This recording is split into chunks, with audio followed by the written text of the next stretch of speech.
Hey Cowboys fans, let's get into it because there's a lot to unpack with what is happening on the defensive side of the ball for the Dallas Cowboys. The run defense has shown some signs of improvement, and that's something worth noting. In certain metrics, they've climbed from being at the bottom of the league to a position that is at least respectable, particularly in yards per carry and stuff rate. Early in the season, you can see some individual performances and team adjustments making an impact. Players are shedding blocks better. Linebackers are filling gaps more aggressively, and the defensive tackles are holding their ground against the run.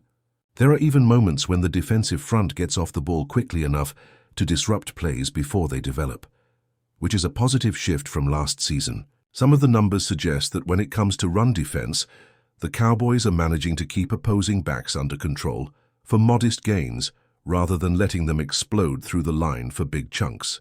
In other words, they've become more disciplined and calculated in their approach, which is what you want to see from a defense trying to re-establish its identity. However, the problem is that the success against the run comes at a significant cost, because everything else in the defensive scheme is unraveling in ways that cannot be ignored. The pass defense is in serious trouble, ranking near the bottom of the league in multiple categories. Opposing quarterbacks are picking apart the secondary with ease, completing passes at high efficiency, and gaining yards before the defense can react. The Cowboys' lack of consistent pressure on the quarterback is a huge factor in this. The defensive line simply isn't getting home quickly enough, forcing the secondary to hold coverage longer than they should. This leads to mistakes, blown coverages, and explosive plays against the team. What's worse is that even when the Cowboys do manage to generate pressure, it often comes too late in the down. After the quarterback has already made his read, the timing of the rush is off. The coordination is inconsistent, and the result is that the defensive scheme collapses under its own weight. Man coverage is not solving the problem either, and the all-zone approach has created a cascading effect where defenders are constantly being tested far beyond their comfort zones. When you look at individual performances, it's clear that the defensive line is doing a mixed job. Some players, particularly the top defensive tackles, are performing relatively well against the run, showing strength in one-on-one battles and maintaining gap integrity. But the pass rush remains inconsistent, and the team is not producing enough plays behind the line of scrimmage to disrupt opposing quarterbacks.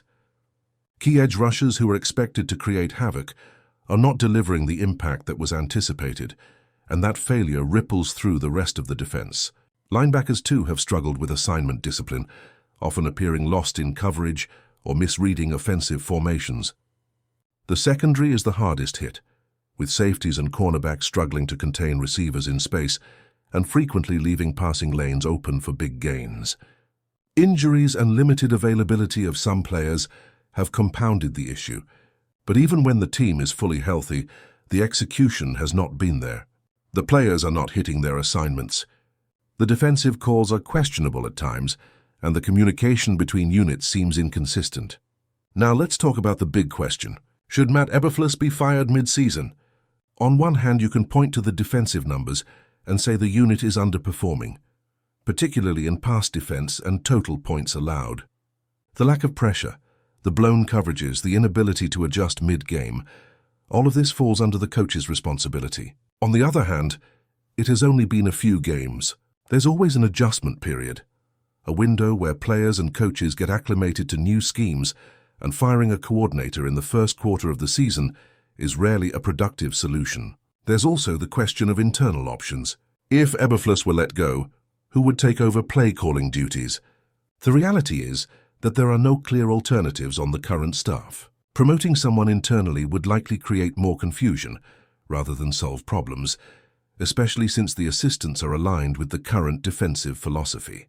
There's no experienced, ready-made play-caller who can step in and immediately improve the defense. And trying to bring someone from outside mid-season is even more complicated, given the limited preparation time and the challenge of installing a new system on the fly. Even considering all that, the defense has to improve. There are certain players who are underperforming relative to expectations. Safeties are missing assignments, linebackers are often out of position, and corners are being exploited by opposing quarterbacks. Some veterans are not stepping up as leaders on the field, and the lack of accountability has been glaring. Mistakes are compounding on top of mistakes, and while some of this can be attributed to coaching, Execution by the players has been poor as well. Football is a game of coordinated effort, and when either the scheme or the execution fails, the result is a defense that gives up explosive plays far too frequently. The Cowboys cannot continue to operate in this manner and expect to remain competitive in a division with strong offensive teams. The issues are systemic. It's not just one player, one unit, or one scheme. There's a need for adjustments in strategy, personnel, and perhaps mentality, because the current approach is not producing results. There are some positives in the overall picture, but they are few. The defense against the run, while not perfect, has shown improvement. Some individual performances along the defensive line and in the front seven demonstrate potential. Certain situational calls have worked well, and the team has moments of solid execution, but these glimpses are overshadowed by the bigger problems in pass coverage, lack of pressure, and missed assignments across the board. The challenge for the Cowboys is that while you can fix certain aspects of a defense with coaching adjustments, other issues require more than just scheme changes. They require consistent execution and sometimes even changes in personnel. If the team hopes to be competitive in the long term, these problems must be addressed immediately, rather than hoping they will resolve on their own as the season progresses. Ultimately, the debate about firing Eberflus comes down to a balance between patience and accountability. There is an argument for giving him time to adjust the defense and for allowing players to adapt to the scheme. There's also an argument that without significant improvement, the team risks continuing to give up too many big plays and losing games that could have been won with better defensive performance. Fans are frustrated because they see the flaws game after game, and the numbers back up what the eye test is telling everyone. Yet the lack of a viable replacement makes mid-season changes nearly impossible.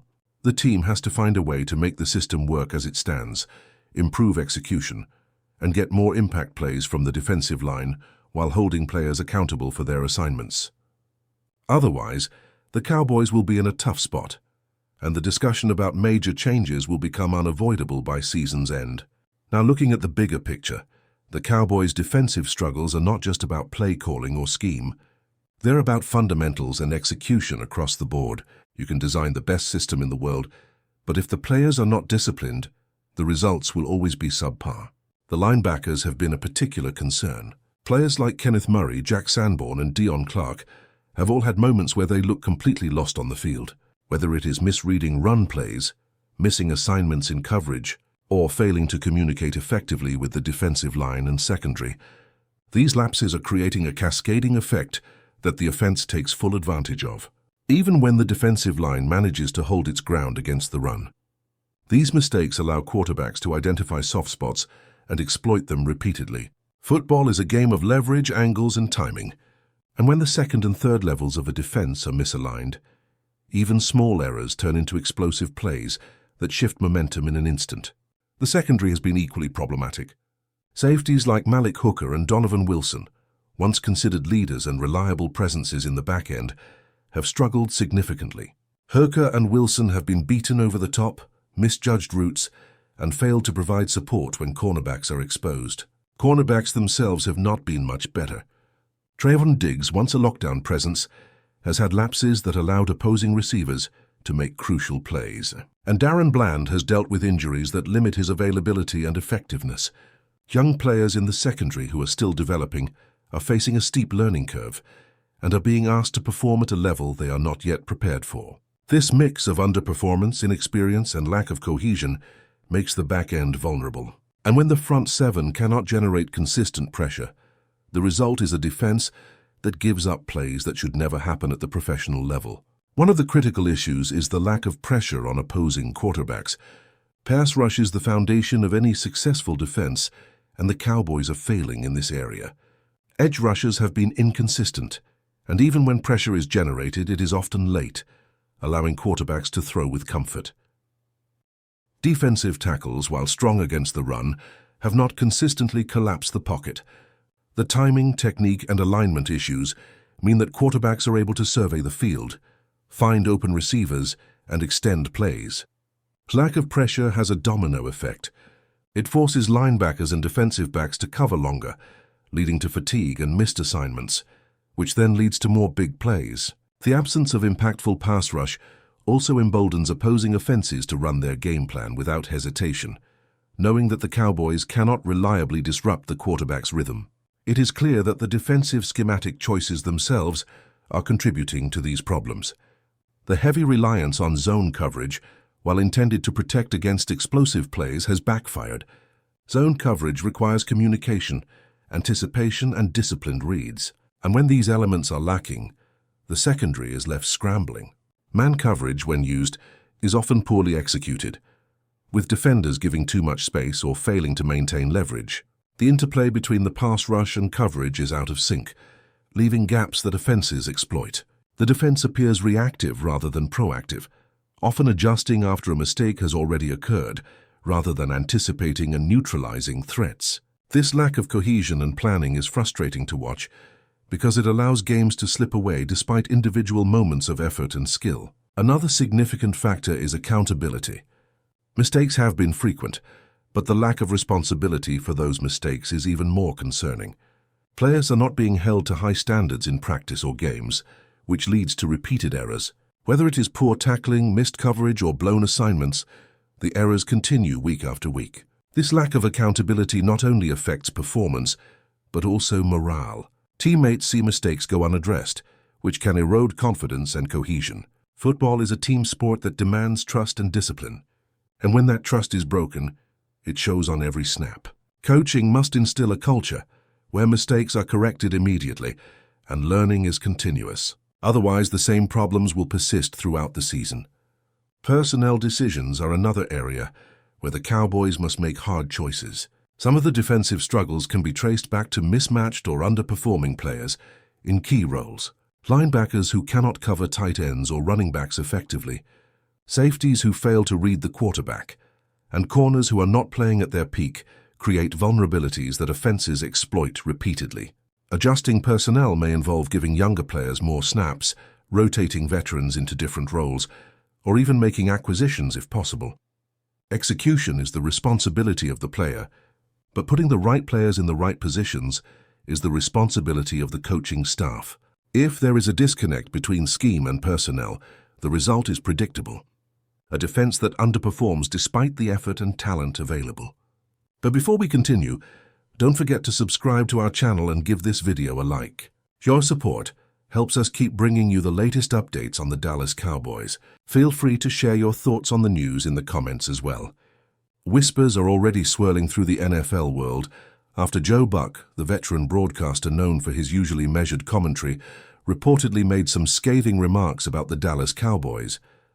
While Buck has long been a respected voice in sports broadcasting, sources suggest that his recent comments have ignited a firestorm among Cowboys fans and the broader football community. According to insiders, Buck allegedly criticized the team's performance, questioning both their coaching strategy and the attitude of key players. Though the exact words remain unconfirmed, the timing of the alleged comments couldn't be more combustible. The Cowboys have been under intense scrutiny this season, with analysts debating whether the team has what it takes to make a serious playoff push. If Buck's remarks are true, they could add fuel to an already heated discussion among fans, pundits, and rival teams alike. Social media is buzzing with clips circulating and hashtags trending as die-hard supporters scramble to defend a franchise they passionately cheer for. Critics, on the other hand, appear ready to echo Buck's purported sentiments, pointing to recent struggles on both offense and defense. Some speculate that Buck's criticism, if it indeed occurred, might reflect broader concerns in the NFL about the Cowboys' ability to maintain consistency. The team's star players, normally lauded for their talent and leadership, could find themselves in an unusual position, having to respond not just to opponents on the field, but also to the biting commentary of one of the sport's most recognizable voices. While it's unclear whether Buck intended his remarks to be public or if they were misinterpreted in the heat of an off-the-cuff conversation, the rumor has already taken on a life of its own. One thing is certain: Cowboys fans are not taking this quietly. From heated debates in online forums to viral tweets, the chatter is relentless.